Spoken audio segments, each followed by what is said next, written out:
Jericho Rosales ay wala pa rin naman sinasabi tungkol dyan.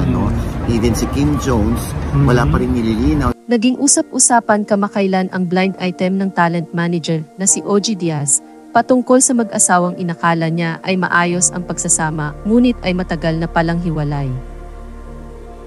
Aminado si OG na nalungkot siya nang marinig raw niya ang balita.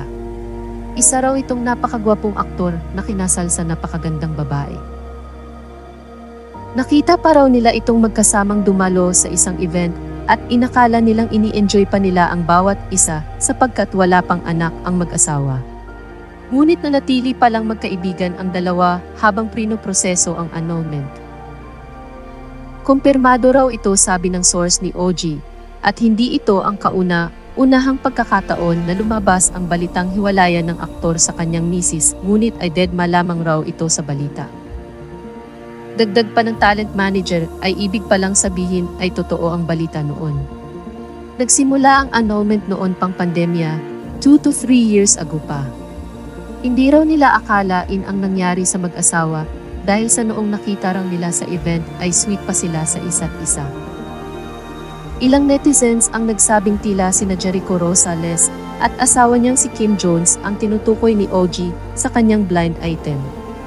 Sa bagong videong inilabas ng talent manager, sinabi nitong maraming nagtatanong sa kanila kung talaga bang sina Jericho at Kim ang tinukoy niya sa blind item. Saad ni OG ay tikom pa rin ang bibig nila Echo at Kim sa isyong ito. Sadyang kung maayos raw ang paghihiwalay ay walang batuhan ng masasakit na salita sa social media. Hindi man diretsahang sinabi ni OG ang pangalan sa blind item na kanilang inilabas. Ngunit wala naman raw problema kung akuin man ni na Jericho o hindi ang naturang issue. Ngunit ang mahalaga raw ay maayos pa rin ang kanilang relasyon sa kabila ng paghihiwalay.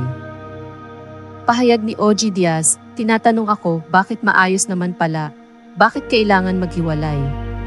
Ganun talaga. Minsan nakikita mo ang kaayusan pag kayo ay nagsusolo-solo o naghihiwalay na. At syempre si Jericho Rosales ay wala pa rin naman sinasabi tungkol dyan. Ganun din si Kim Jones, wala pa ring nililinaw. Siguro pag naging maayos ang inyong paghihiwalay, hindi para i-share pa ito sa social media o sa mga netizens.